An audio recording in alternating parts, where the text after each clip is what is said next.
আসসালামু আলাইকুম ওয়া রাহমাতুল্লাহি ওয়া বারাকাতুহু। সুপ্রিয় শিক্ষার্থী বন্ধুগণ, আজকে আমি তোমাদের সাথে রাইট ফর্ম অফ ভার্বস নিয়ে আলোচনা করব। বিগত দুইটি ক্লাসও আমি রাইট ফর্ম অফ ভার্বস নিয়ে আলোচনা করেছি। আজকে আমি তোমাদের কিছু রুলস এবং তার প্রয়োগ দেখাবো। আমি এর আগেও বলেছি তোমাদের রাইট ফর্ম অফ ভার্বস এর প্রয়োগ জানতে হলে অ্যাক্টিভ ভার্বের যে কয়টি রূপ রয়েছে সেগুলো জানতে হবে। যেমন present form V1, past form V2, ভার্বের past participle form V3, S বা S যুক্ত ফর্ম, মূল ভার্বের সাথে আইএনজি যুক্ত ফর্ম, টু প্লাস মূল ভার্ব তথা ইনফিনিটিভ ফর্ম। যেমন আমি এখানে দুইটি ভার্ব লিখেছি, রাইট লিখা, রোড রাইটের first form wrote, written writes writing to write. এরপর দেখো ড্রিঙ্ক পান করা, drank drunk, drinks drinking to drink. এই যে এস বা ইয়েস যুক্ত ফর্মগুলো কখন এবং কার সাথে যুক্ত হয়? এস বা ইয়েস যুক্ত হবে সবসময় প্রেজেন্ট ফর্মের সাথে, মূল ভার্বের সাথে। আইএনজি যখন যোগ করব তখন আমরা যোগ করব প্রেজেন্ট ফর্মের সাথে। যখন টু বসাবো তখনও বসাবো আমরা মূল ভার্বের সাথে, অর্থাৎ এটার সাথে। এরপর আসো, যখন মূল ভার্ব আমরা কখন ব্যবহার করব? প্রেজেন্ট ফর্ম এবং first form first participle form কখন ব্যবহার করব? যখন প্রেজেন্ট ইনডিফিনিট টেন্স হবে এবং ফার্স্ট পারসন এবং সেকেন্ড পারসন কিংবা থার্ড পারসন প্লুরাল নাম্বার হবে তখন আমরা মূল ভার্ব বসাবো। এরপর আসো, যখন কোনো ইন্টারোগেটিভ সেন্টেন্স প্রশ্নবোধক হয় তখন কিংবা নেগেটিভ সেন্টেন্স তখন আমরা এটা ব্যবহার করব। তারপর পাস্ট ফর্ম কখন ব্যবহার করব? কোনো সেন্টেন্সে অতীত নির্দেশক কোনো শব্দ যদি থাকে, yesterday, ago, once upon a time, one day, long long ago, যখন পাস্ট ইনডিফিনিট টেন্স হবে তখন আমরা ফার্স্ট ফর্ম ব্যবহার করব। পাস্ট পার্টিসিপল ফর্ম কখন ব্যবহার করব? যখন প্যাসিভ ভয়েস হবে কিংবা যত ধরনের পারফেক্ট টেন্স থাকবে, present perfect, past perfect, future perfect, যত পারফেক্ট টেন্স থাকবে এবং যত প্যাসিভ ভয়েস থাকবে সবগুলোতে মূল ভার্বের ফার্স্ট পার্টিসিপল ফর্ম হবে। এরপর এস বাই এস যুক্ত ফর্ম কখন ব্যবহার করব? প্রেজেন্ট ইনডিফিনিট টেন্সে সাবজেক্ট যদি থার্ড পারসন সিঙ্গুলার নাম্বার হয় তাহলে ভার্বের সাথে এস বা এস কিংবা এস যুক্ত হয়। এই প্রেজেন্ট ইনডিফিনিট টেন্সের ক্ষেত্রে আমরা এটা ব্যবহার করব। যখন ইউনিভার্সাল ট্রুথ, হ্যাবিচুয়াল ফ্যাক্ট কিংবা তোমার অভ্যাসগত কর্ম, চিরন্তন সত্য কিংবা কোনো সেন্টেন্সে always, often, sometimes, daily, usually, normally, generally, occasionally, every day, frequently এগুলো থাকলে তখন প্রেজেন্ট ইনডিফিনিট টেন্স হবে। সেই ক্ষেত্রে আমরা subject third person singular number হলে ভার্বের সাথে এস বাই এস যুক্ত করব। এরপর আসো আইএনজি। যত ধরনের কন্টিনিউয়াস টেন্স রয়েছে, present continuous, past continuous, future continuous, present perfect continuous, past perfect continuous, future perfect continuous, সবগুলোতে আমরা আইএনজি যুক্ত ফর্ম। তাছাড়া প্রিপজিশন থাকলে প্রিপজিশনের পর যখন ভার্ব থাকবে সেখানে আইএনজি যুক্ত ফর্ম এটা আমরা ব্যবহার করব। টু প্লাস মূল ভার্ব কখন বসাবো? যখন কোনো সিম্পল সেন্টেন্সে একসাথে একাধিক ভার্ব থাকলে একটি ভার্ব ফাইনিট হলে পরবর্তী ভার্বগুলো নন ফাইনিট হয়। যখন উদ্দেশ্য বোঝাবে তখন আমরা টু বসিয়ে করব, কিংবা যখন টু দেখবো টু এর পরে সবসময় মূল ভার্বটা বসাবো। ওকে, এখন আসো আমি কয়েকটি উদাহরণ লিখবো, তোমরা তার প্রয়োগ করবে। রাইট ফর্ম অফ ভার্বস এর প্রথম যে রুলসটা সেটা হচ্ছে সাবজেক্ট যদি সিঙ্গুলার নাম্বার হয় তাহলে ভার্বটিও কি হবে? সিঙ্গুলার নাম্বার হবে। দেখো, যেমন দ্য বয়, এখানে আমি বি লিখলাম, বি ড্যাশ প্লেইং, বালকটি খেলছে। এখানে বালকটি খেলছে, এখানে একটা আন্ডারলাইন দিলাম আমি, গ্যাপ। বি ভার্ব কি হবে? এই গ্যাপের মধ্যে তোমরা বি ভার্ব বসাবে। তার অ্যান্সারটা কি হবে? ইজ হবে। কি হবে? ইজ। কারণ দি বয় ইজ প্লেইং, এর অ্যান্সার হবে ইজ। কেন? Subject singular number. যদি সাবজেক্ট সিঙ্গুলার নাম্বার হয় তাহলে এখানে বি ভার্ব এম, ইজ, আর এখান থেকে আমরা কি দেব? ইজ নেব প্রেজেন্ট টেন্সের ক্ষেত্রে। যদি বলি বালকটি খেলছিল তাহলে হবে ওয়াজ, অর্থাৎ ইজ কিংবা ওয়াজ। প্রেজেন্ট ইনডিফিনিট টেন্স হলে যদি বি ভার্ব এখানে আমরা এম, ইজ, আর সেখান থেকে subject third person singular number হলে কি নেব? ইজ নেব। যদি এটা যদি প্লুরাল নাম্বার হয়, বহুবচন হয়, তখন আমরা আর নেব। যদি ফার্স্ট পারসন হয় তাহলে এম নেব। আর পাস্ট টেন্সের ক্ষেত্রে কি নেব আমরা? যেহেতু এখানে সাবজেক্ট সিঙ্গুলার তাই ভার্বটি সিঙ্গুলার হবে, ওয়াজ নেব, ওয়াজ। অর্থাৎ এই রুলসটা হচ্ছে সাবজেক্ট সিঙ্গুলার নাম্বার হলে ভার্বটি সিঙ্গুলার নাম্বার হবে, সাবজেক্ট প্লুরাল নাম্বার হলে ভার্বটি প্লুরাল নাম্বার হবে। এখন আসো, সাবজেক্ট প্লুরাল নাম্বার হলে ভার্ব যে প্লুরাল নাম্বার হবে সেটির উদাহরণ আমি তোমাদেরকে এখন দেখাচ্ছি। দেখো, আমি জাস্ট এখানে একটু পরিবর্তন করে দিলাম। দেখো, দি বয় যেটা ছিল সেটাকে আমি করে দিলাম বয়েজ, বালকেরা। এরপরে ব্র্যাকেটে লিখলাম বি ভার্ব। বি ভার্বের মধ্যে এখানে ভি ভার্ব বসবে।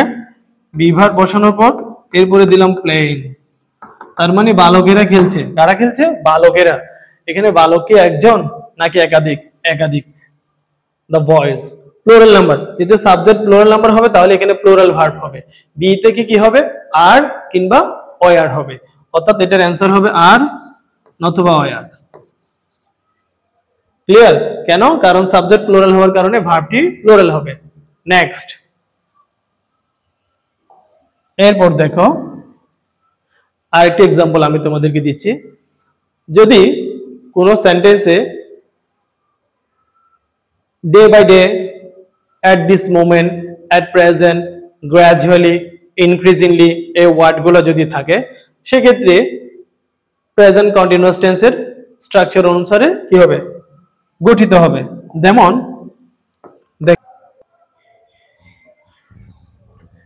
যেমন দেখো এখানে রয়েছে নাও, নাও তো এখন, she right now, সে এখন লিখে, তাহলে হবে সে এখন লিখছে, কারণ নাও আছে। নাও, at present, at this moment এগুলো থাকলে প্রেজেন্ট কন্টিনিউয়াস টেন্স হয়, তাই এটা হবে কি she is writing, she is writing now, সে এখন লিখছে, প্রেজেন্ট কন্টিনিউয়াস টেন্সের গঠন অনুসারে। এরপর I receive you letter just now, আমি এইমাত্র তোমার চিঠি পেয়েছি। কোন সেন্টেন্সে just, just now, ever, lately, recently, already এই শব্দগুলো যদি থাকে তাহলে প্রেজেন্ট পারফেক্ট টেন্স হবে। প্রেজেন্ট পারফেক্ট টেন্সের গঠন কি, শুরুতে সাবজেক্ট হবে, সাবজেক্টের পরে হ্যাভ অথবা হ্যাজ হবে, মূল ভার্বের ফার্স্ট পার্টিসিপল ফর্ম হবে। যেহেতু এখানে জাস্ট নাও রয়েছে অথবা রিসেন্টলি, অলরেডি এই শব্দগুলো যদি থাকে অ্যাডভার্ব গুলো, তাহলে প্রেজেন্ট পারফেক্ট টেন্সের স্ট্রাকচার হচ্ছে এখানে কি হবে, আই এর পরে হ্যাভ, আই হ্যাভ, এরপরে মূল ভার্বের first participle R E C E I V E D, I have received your letter just now. এরপরে দেখো you must obey your teachers, তোমার উচিত তোমার শিক্ষকদের সম্মান করা। কোন সেন্টেন্সে যদি আমরা জানি must, have to, has to, can, could, shall, should এগুলো যদি থাকে, can, could, shall, should, will, would, need, dare, used to model auxiliary verb থাকলে এরপর মূল ভার্ব বসবে। obey মানে মেনে চলা, respect কিংবা obey ওটা মূল ভার্ব বসে যাবে, পরিবর্তন হবে না। কেন হবে না? কারণ এখানে মাস্ট আছে। যদি must, have to, has to, can, could, shall, should থাকে, মডেল অক্সিলারি ভার্ব থাকে, এরপরে গ্যাপ থাকলে সেই ভার্বটি গ্যাপে বসে যাবে, পরবর্তী মূল verb. Promise, should be, keep, promise রাখা উচিত, এখানে মডেল অক্সিলারি ভার্ব শুড রয়েছে, শুড এর পরে বি আছে। যদি মডেল অক্সিলারির সাথে বি থাকে, modal auxiliary verb plus be থাকে, তাহলে মূল ভার্ব যেটা থাকবে সেটার ফার্স্ট পার্টিসিপল হবে। যেমন কিপ এর ফার্স্ট পার্টিসিপল কেপ্ট, কিপ এর ফার্স্ট পার্টিসিপল কি হবে, কেপ্ট। তাহলে আমরা কি শিখলাম দেখো, আমরা যে রুলস গুলো শিখেছি সেই রুলস গুলো আমি মূল সামারিটা লিখে দিচ্ছি। কোন সেন্টেন্সে যদি নাও থাকে, মানে আজকের ক্লাস থেকে যেটা শিখলাম, now at present, day by day, দিনে দিনে, now at present, at this moment,